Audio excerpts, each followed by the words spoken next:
pen. What are 7 pens? Do you need a pen? Okay, maybe I will take a pen. Do it. We could do audiobooks with Oh my this. god, we do the book together. How do you want to start this? You want to start it with your long ass quote? It is long. God, these lights are so blinding. A moth. A sloth to the flame. Didn't think I just flew. I'm hiding my acne. Show her off. This is about confidence. I know I can't. Being a confident, powerful woman. Hello? Hello? Hello? I feel like these buttons don't work. Okay. Being a confident and powerful woman. We're going to start off with a quote from Dolly Alderton. Everything I Know About Love. It's a long quote, but honestly, it's beneficial for this podcast. One night, having spent a few days in peaceful solitude with my thoughts, I walked under the stars and along the cobbled streets with an idea crept all over me like arresting, vibrant blooms of wisteria. I don't need a dazzling, charismatic musician to write a line about me in a song. I don't need a guru to tell me things about myself that I think I don't know. I don't need to cut all my hair off because a boy told me it would suit me.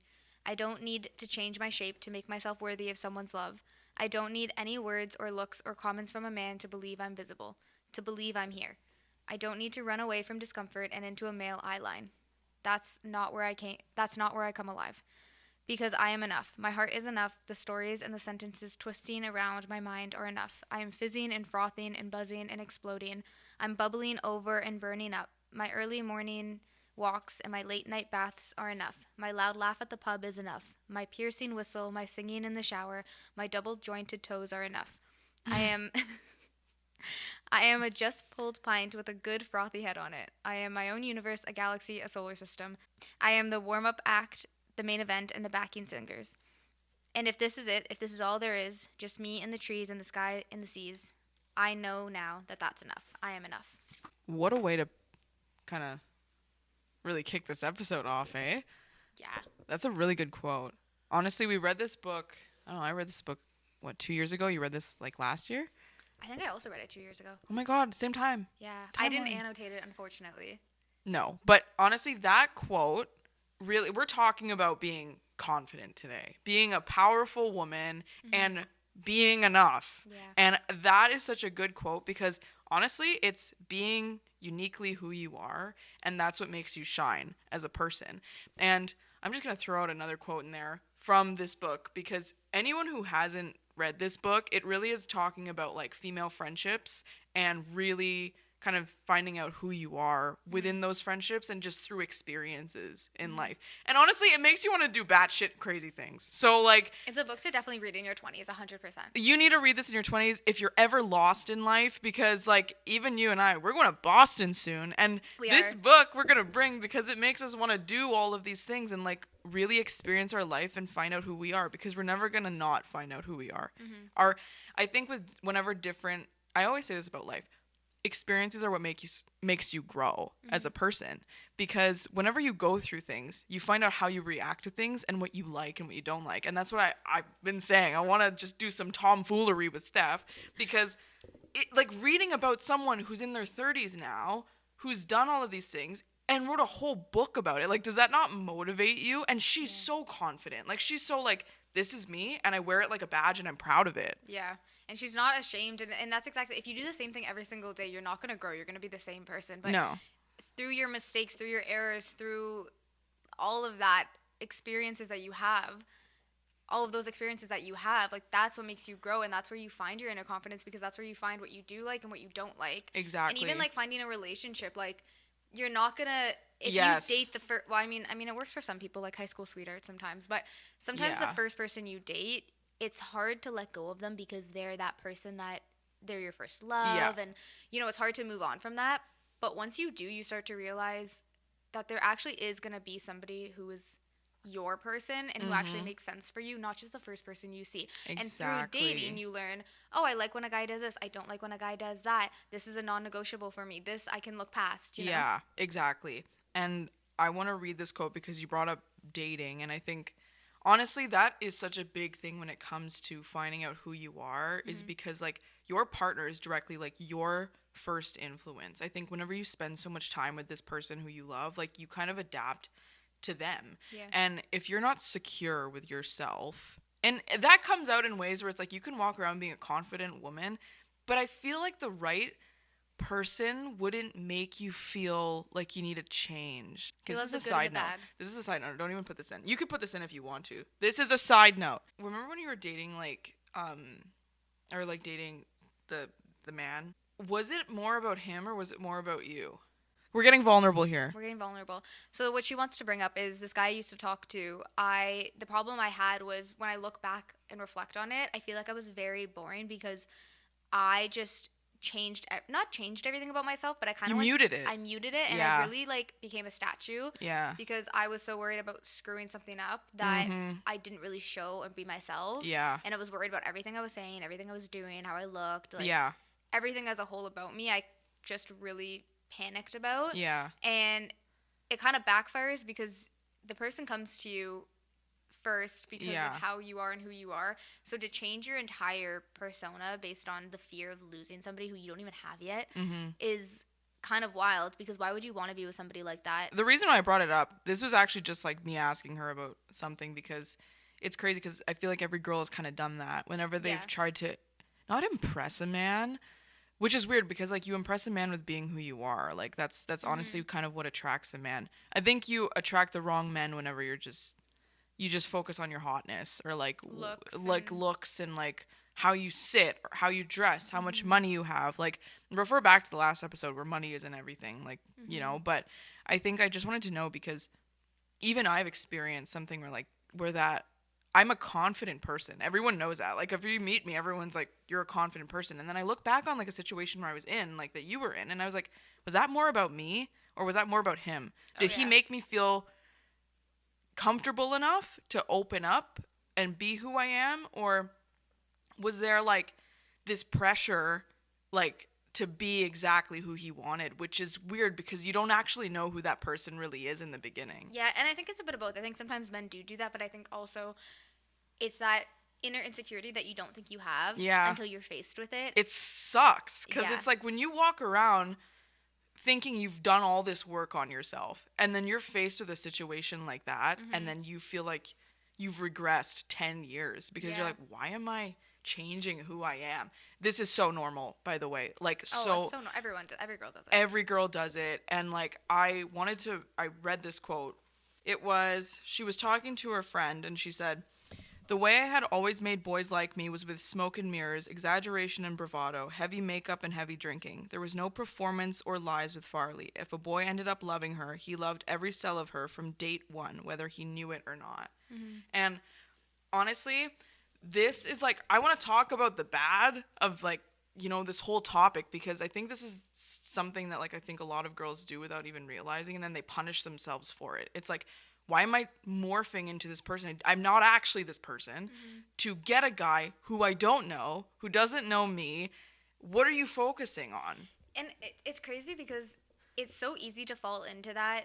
And even first dates, you're like, oh my God, I have to do my hair nice, I have to do my makeup nice, I need to put on a nice outfit to impress them. And first impressions and first looks, obviously, they do make some sort of impression. But at the same time, like how many times did you have a really good conversation with somebody where you were laughing and you left and you felt so good after that conversation? Recently,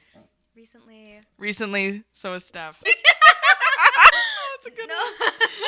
No, but how many times have you had such a good conversation with somebody? It was so meaningful. You were laughing and had a great time. Yeah. And you leave. You're not thinking, oh, but they kind of laughed weird. Yeah. Or their hair was a little out of place. Yeah. Or, they had rolls because they were sitting funny. Exactly. You were just thinking, oh my God, that was such a good conversation. Yeah. I feel so connected to that person. And you want to talk to them again. Yeah, I want to redo that. I want to have another conversation like that and get to know them even more and more. Exactly. And I think whenever you talk to someone who, like, obviously pretty people, attractive people, they have personalities, but I think there's a whole stigma around people who are very attractive not having personalities because they've gotten everywhere where people fall in love with them because they see the potential. Because obviously you want someone who's a 10 out of 10. Who doesn't want someone who's a 10 out of 10 looks wise?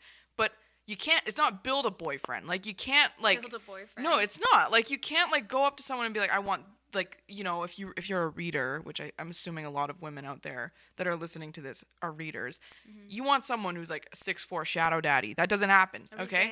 A resand. Yeah, you want someone who's fictional. But men aren't written by women. Like, so it's like, you can find that, but it is tough and it's few and far between. But you can you can mesh well with someone who's perfect and ideal for you. I think that the hardest thing to do is like whenever you, and we're going to talk about this in our next episode, but falling in love with the potential of someone and not who they actually are. How does someone fall in love with you as well if you are not also showing who you are? Because then your relationship is doomed to fail because you're just falling in love with each other of this version of what you guys think they are. Yeah. But it's not actually who they are. And then in 6 months, you're going to have a really rude awakening. A rude awakening, and that's going to make you more insecure than anything because you're going to think, what did I do wrong? How could I have changed that? Did they not like who I was? And it's going to become this thing where it's like, wow, they really don't like me for who I am. And even though you shouldn't let that get to your head, it's impossible not to. Exactly. It's going to eat away at you a little bit, and you have to work through that. And you got to try to avoid that by the people you meet, just showing them who you are. Exactly. And I think this is a perfect segue because I wanted to start obviously with relationships, but that was a huge thing. Like relationships and confidence. It's a big thing because like I'm sure people out here have been cheated on and they've been like, what was wrong with me? Really, it's like it's just an immature man or an immature woman, honestly, that didn't know who they were, what they wanted, and then it backfired onto you. But this also comes into like friendships and like, you know, the mean girls that like make fun of you and you feel like an entertainment. We've all been there of like, you were the laughing stock for what, a group of women. Like, no, you're not the problem.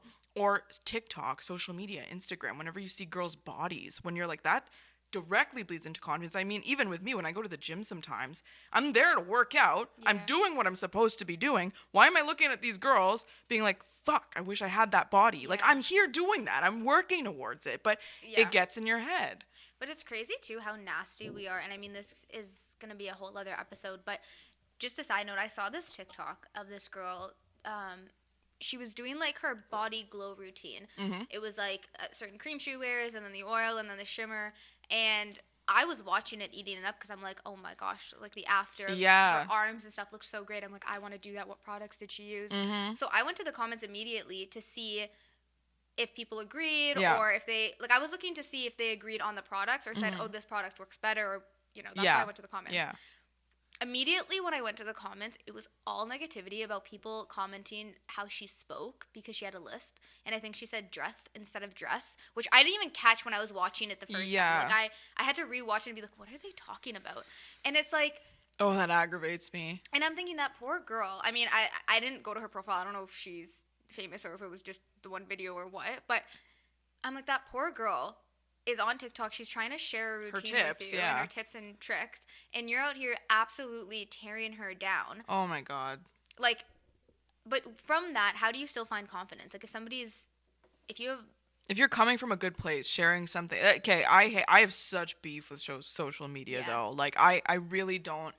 Everything you do, you will be criticized left, right, and center. And that's why I really do believe in moderating comments because like no one should be exposed to that because that just directly screws with your psyche. Like, and that is so wrong. And also I need to call out people who do that, who think that they're spreading positivity and being a good person. You're a foul fucking person. I'm just saying that right now because like nobody who's a good person brings someone down. Misery loves company. You're a miserable person.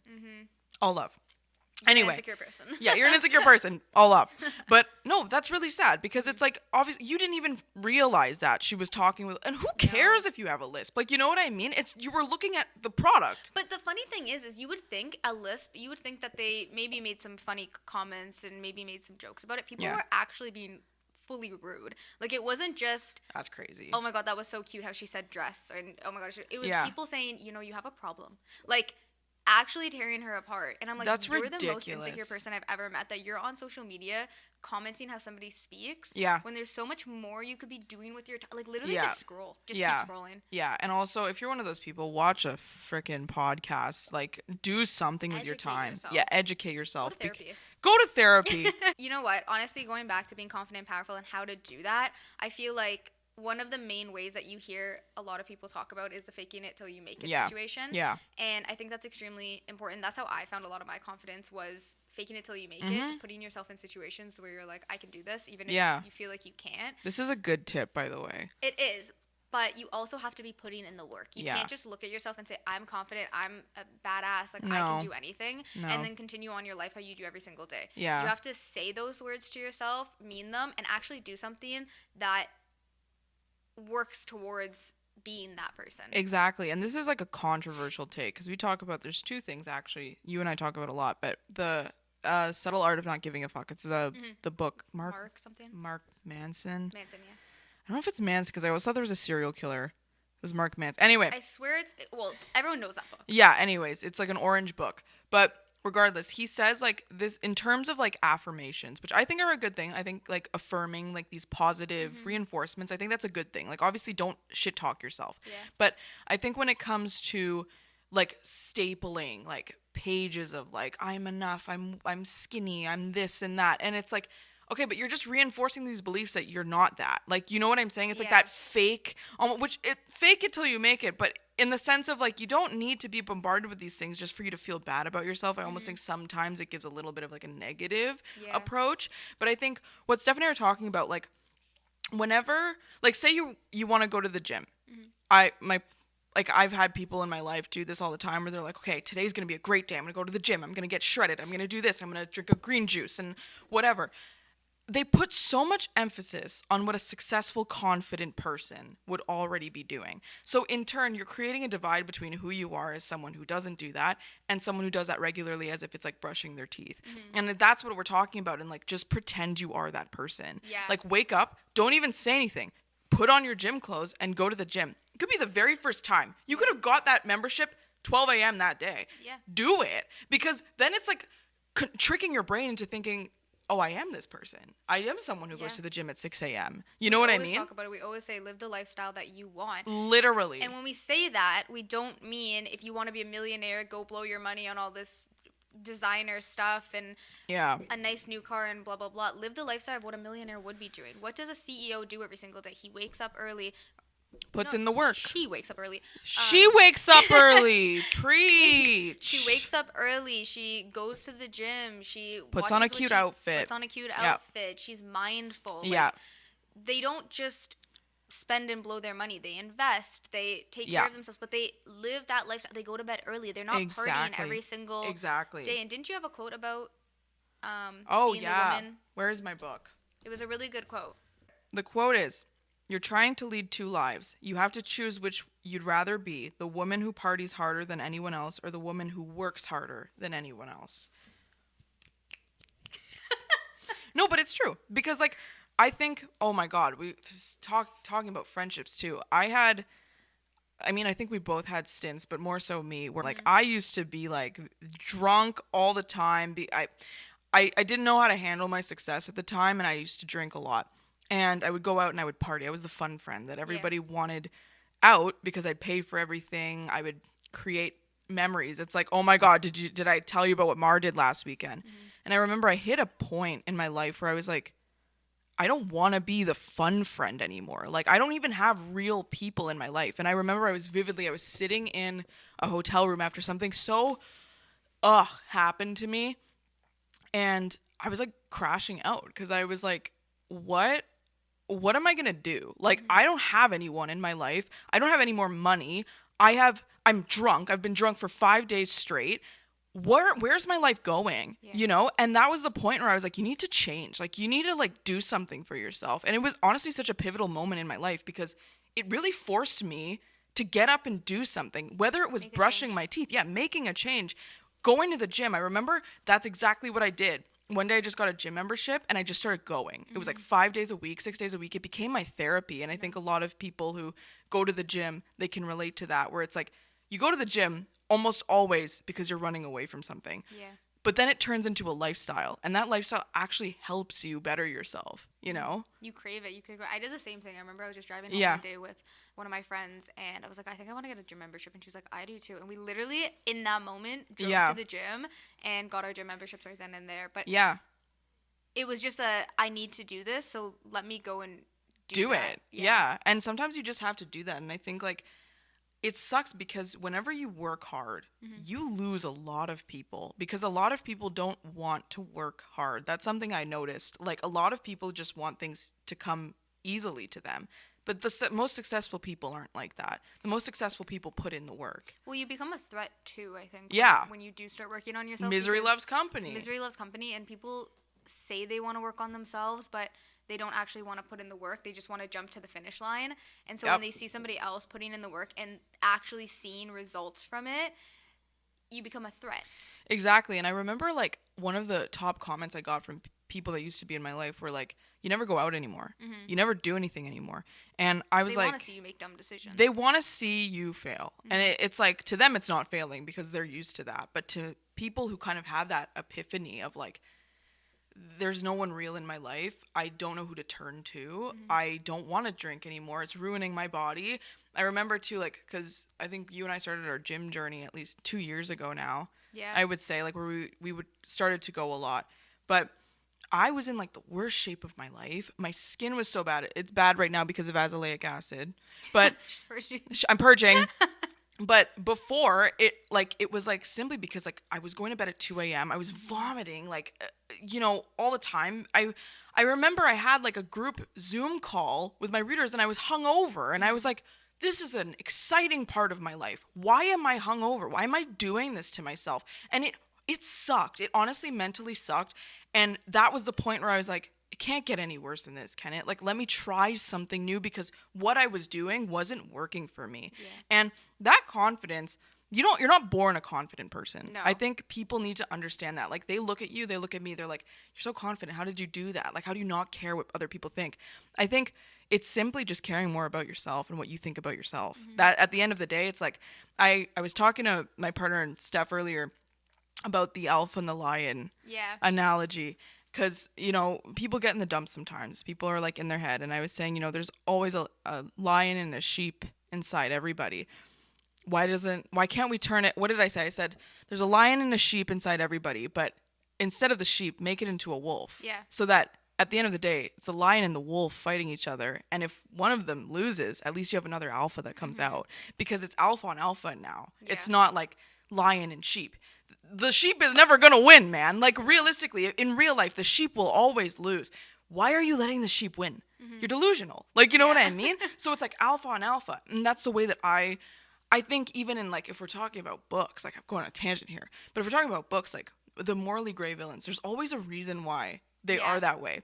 And is it not so successful to see feminine rage? Oh, I love reading the backstories of them. I know. And like that feminine rage of like, this happened, but I'm not letting this define me. I'm going to take over the world. That is so powerful. I get chills thinking about it. You know what I mean? But that's what we want to embody. We want to embody the lion. And I always say, let the beast out. Because let the beast out. Because otherwise you're just going to be scaling the walls of that cage and you're never going to escape. Let the beast out. Absolutely. Let the beast out. Let the beast out, but control the beast. Yeah. And another way that you can work on your confidence and work on that power inside of you and work on taming that beast, but letting it out as well. No, but another way to be confident and powerful, something that I feel like has really worked for me personally, is exposure therapy. Oh yeah. And just throwing myself into the dungeon, like into the deep end.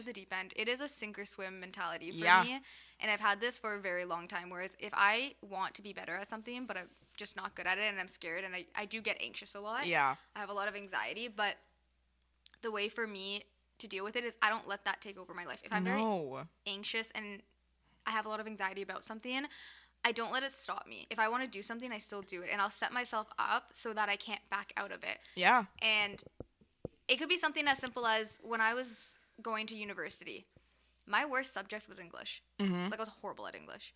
That's hard to believe. But I chose psychology, which is all about writing essays. Essays were the worst. I don't think I wrote...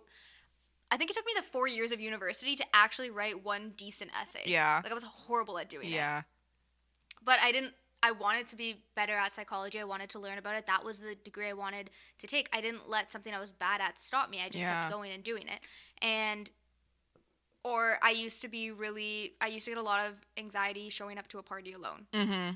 But in work and just growing up and being single too, and a lot of my friends are couples, I do have to show up to parties alone, or I have to show up to events alone. And especially with work, I have to go to conferences. And if I'm by myself, I can't say, let me bring a friend with me. Yeah. So I've just thrown myself into situations where now they don't stress me out. I don't get anxious about them because I've done them so many times. But the first few times, I was sweating. I think I probably stayed up all night. I was feeling like I was going to throw up going to the event. but then you do it so many times. That's exactly what exposure therapy is you get used to. Have you ever seen those TikTok videos where, I don't think people do them anymore, maybe they do, but Vines? no, Oh. like it was like a trend where people would literally lie on the sidewalk and be like, social anxiety has nothing on me, because they would do crazy things. No, I've never seen that. I mean, but I can understand the concept of that. That's a bit extreme. That's a bit extreme. In a smaller scale, yeah. I think to be more confident, you just, if you're anxious about something, don't let it stop you. I think, too, what you do, which this is something that Steph does that I really, really appreciate, is because, you know, for work, she's surrounded by people who also dress really well. But you can choose to work at home if you wanted to. Mm-hmm. And I think what's good is, like, literally, even if she's working from home, she's dressed up. Like, she has a full face of makeup done. Her hair is nice. Like, when she goes out, she's dressed to the nines. Like, you look like an Aritzia model. Like, you know what I mean? And I think that you have no choice but to be confident when you look like that, because you're done up. Like, you know what I mean? Like, you have the outfit, you're rocking it. And that's that fake it till you make it kind of mindset. I mean, you made it. But, like, it's that exposure therapy too. It's like you are exposed to people who are also like that. So why would you're not going to dress up in a sweatsuit when you're going to work? Everyone else is wearing heels and a nice exactly. suit. Yeah. Even if you don't need to be anywhere, you're not going to a showing in like, you know, a nice jogger set. You're going in a nice outfit, right? And it goes hand in hand with putting in the work. Like, yeah. You have to, if you want to be confident, but being in sweats all day and it makes you lazy.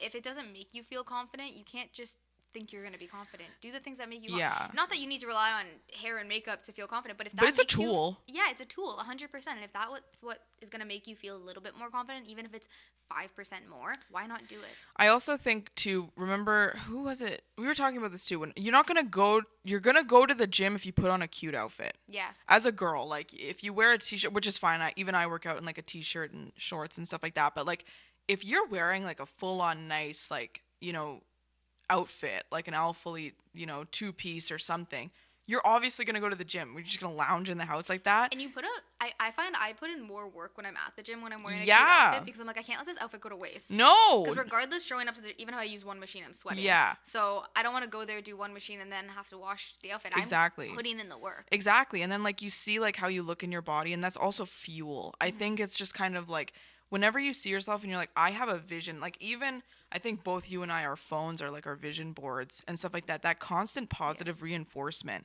And I think like, again, like I encourage anyone to make a vision board as well. Like any woman who wants to like be that hustler, be whatever. Even if you don't feel that way, embody that you do. I don't know how to describe it. And Steph's approach is exposure therapy. Mine is pride. And you'd be surprised how like much pride can actually fuel you. And like what we said in the last episode, use your faults or weaknesses to your advantage. Mine is pride, okay? I am the most prideful person. I will walk around like anyone who watched 300, like I am Sparta. Like I am literally the one that like everyone around me is dead and I'm like, I'm so gonna die, but like at least I'm gonna die swinging. Like, you know what I mean? And I think when you were talking about like your exposure therapy, I'm like, everyone knows I'm a confident person. That is the one thing I get every single time. Like, I don't care what people think. I've been in so many situations because I actually work from home all the time. Like, I'm fully remote, so I don't need to go out and, like, dress up and stuff like that. When I get put in a situation where I don't know anybody, this is so vulnerable. I do get social anxiety because I am not, I mean, how could you not develop that whenever you work from home all the time and you see the same 3 people every single day, right? Like, it's literally you, my boyfriend, and my family. But, like, yeah, it's like, I hate saying that. I hate admitting that because I feel like a lot of people will be like, you would never. And, like, that's fuel for me to really just be like, why are you anxious right now? Yeah. You got a reputation. You got a reputation to uphold. Like, that's what I'm saying. So it's like, to me, it's not even exposure therapy. I don't want to be there.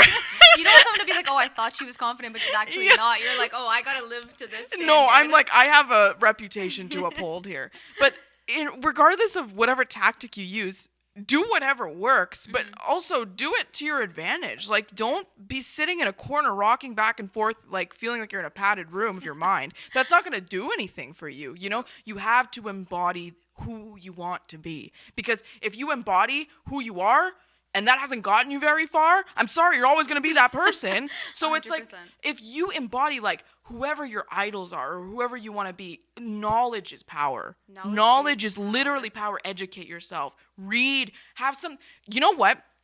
Going back to what we were talking about, the most interesting people are the ones that can hold a conversation. Even if you don't feel confident in how you look, feel confident about your brain and who you are. Educate yourself. The best people are the ones that have nothing. Like, the best people are the people who always have something to talk about.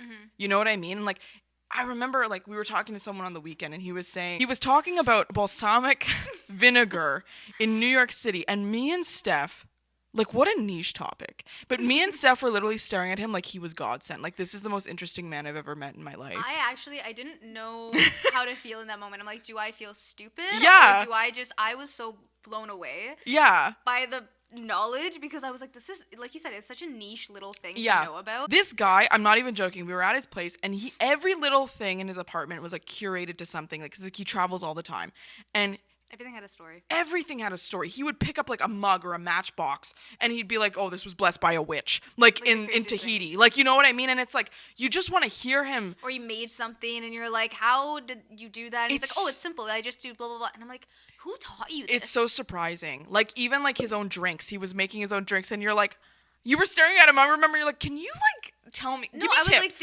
I'm like, did your parents raise you this way? Did you have a friend that showed you this? Do you just like watch TikToks on it? Exactly. He's like, no, I traveled here and they showed me how to do this, and I was like, okay. Yeah, that makes a lot of sense. But again, it's that knowledge, right? Yeah. Knowledge is such a beautiful thing, and the more you expand your mind, the better of a person you become. Because now you're opening all of these neurological pathways to different ways of thinking about things and like who you are, right? And it's like, if you stay stuck, and that's why you will never grow in a comfort zone. That is the biggest thing that I like, honestly, like, you are not like the product of everything you already know. You are the product of everything you've yet to learn. And I will preach that from the hills, because it's like, you are so young, and I'm assuming, like, even if you're in your 60s, you're still young. You don't look a day over 80, Carol. Anyway, no, but do you know what I'm saying? Like, knowledge will never run out. That's why books and, you know, history have withstood the test of time, because you're always learning, you know? Yeah, and exactly that. Knowledge is power, and with power comes confidence. Yeah. So just, you keep educating, you can never run out of things to learn about. No, literally. It's always going to be something new. So I don't know. It's why wouldn't you want to educate yourself? Even if you don't want to read, even if you're not a reader, there's podcasts you can listen to, there's YouTube videos you can watch, there's just trying new things you'll learn. Exactly, even setting up this podcast, there were so many moments where we were like, how do we use this mic? How do we use this and do that and blah, blah, blah, blah, blah. It was trial and error. Exactly. And you keep trying until you eventually make it work, and it eventually sticks. So if I were an outsider to ask you, Steph, like, what are the top 3 things that you would say, like, why you're so confident? Like, what would be the advice you give me? Like, bullet form. Bullet form would be the fake it till you make it. Yeah. Exposure therapy, just going out there and doing it, even if you don't want to, or even if it makes you anxious. Yeah. Put in the work on your mental and your physical health every single day, even if it's something small. Constantly learn. Yeah. And I think the last thing I would probably say is the woe is me mentality you need to get rid of. Oh my God, yeah. That's my victim. The victim mentality and the world is against me. Yeah. Is, first of all, the most annoying thing to hear from other people. Like, you're annoying everybody around you. Yeah. And 2, it's only causing you more harm than good. Exactly. It's not having that mentality that everything is against you and your world sucks and nothing is good about your life is literally just going to backfire on you. And no one wants to hear that. Nobody wants to hear that, because everyone has their own problems and everyone goes through their own shit that yours, honestly, is irrelevant. It is. And there was a quote in Tuesdays with Morrie. Ugh. What a good book. I love Morrie. We love Morrie by Mitch Albom. Yeah, read it. Really, really, really great book. And Morrie and Mitch are talking. And Morrie says, I give myself a good cry if I need it, but then I concentrate on all the good things still in my life. And then later on in the page, he goes on to talk about, because Mitch is like, wow, why are you so confident? Not confident, but Mitch is like, why are you okay about, you seem okay for somebody who's dying. Yeah. You know, why do you seem so in good spirits? Yeah. And he's kind of like because not everybody has a privilege to have this extra time. Yeah. And it puts your life into perspective because you're like, wow, this guy is literally on his deathbed and he's still grateful for having that extra time to say goodbye to people and to spend time with others and actually appreciate his life.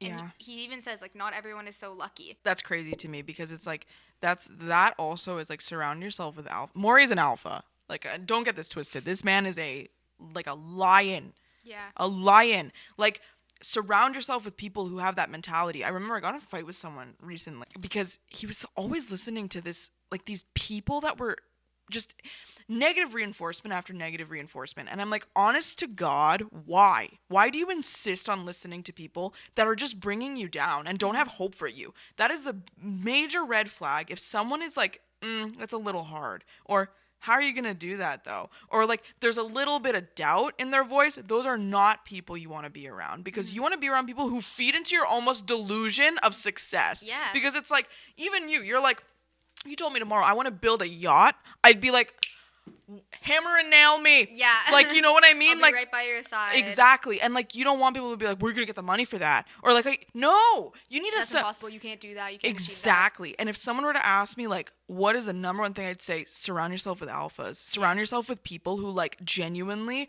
you want to be. Because the people I know everyone listening has seen those people on Instagram, seen those people on TikTok that are like, save their videos because they want to go back and try that thing, or they want to look like that person. They refer to them in like their Pinterest of like, this is body goals or like whatever. Like, you have to embody that person's lifestyle. I'm sorry, you can't go very far if you're eating Cheetos at 10 p.m. No, literally. Like, and nobody wants to hear that. Like, I eat Cheetos as well, not at 10 p.m. But like, you know what I'm saying? It's like you gotta put in the freaking work, man. And also use your, like, I don't know how to say this. It's like, if someone were to ask me like, why are you so confident? I honestly would say it's literally because I don't fail. Like, I honestly, and I have that cockiness.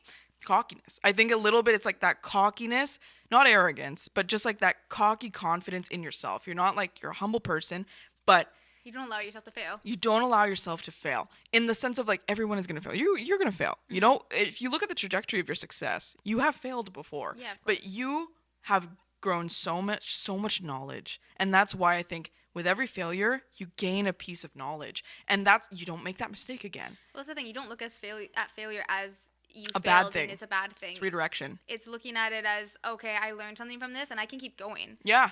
It's like, have you ever watched those horror movies where somebody does something, they can't find whoever's murdering them, so they try something and it doesn't work, but if they just changed one thing, it would work. Yeah. But instead of them doing it again, they just move on to the next thing, and the whole time you're like, oh my gosh, if you just did that from the start, the movie would be done. Exactly. Obviously for a movie you have to continue it. But in that sense, I feel like that's the mentality that screws people over, is, oh, I failed here, so I need to move on completely. But it's like, no, you failed, but where did you fail at? What was the error? Where can you fix it to continue? Because it's not done yet. Exactly. You know what? That actually kind of reminds me of like escape rooms. Like, whenever you're in an escape room, you have 45 minutes, man, to get out of there. You have no idea what you're getting yourself into, but you will scale every wall. You will touch every object. You will literally lift things. You will lift a bed. I turn into a different person in an escape room. Exactly.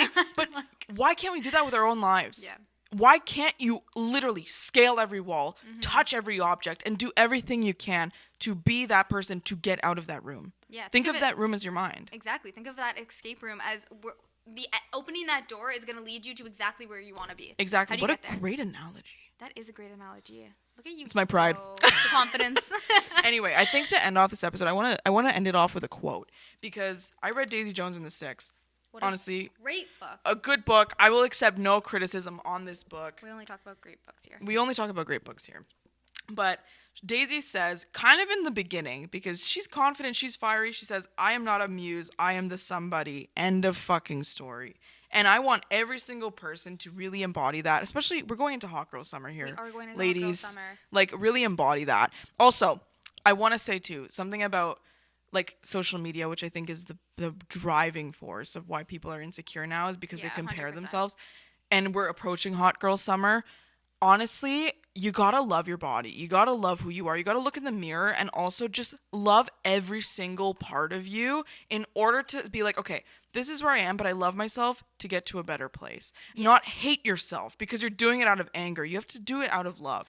No, and honestly, that's going to backfire too, because if you're trying to improve your body because you just hate yourself, you end up doing things that aren't sustainable. So going into hot girl summer, be confident in your bikini. Confident. Literally, be confident in your bikini, be confident in your swimsuit, be confident in your outfits, be confident in who you are. Because honestly, we're gonna talk about this. We're gonna circle back to this a lot. Oh, 100%. I think in all of our episodes. And I think just leave it on the note of just always look to improve yourself. Exactly. Always look to work on yourself, improve yourself, prioritize your mind, your physical health, knowledge. And knowledge. Yeah, knowledge, and surround yourself with alphas. Let the beast out. Good morning. Good morning. Bye.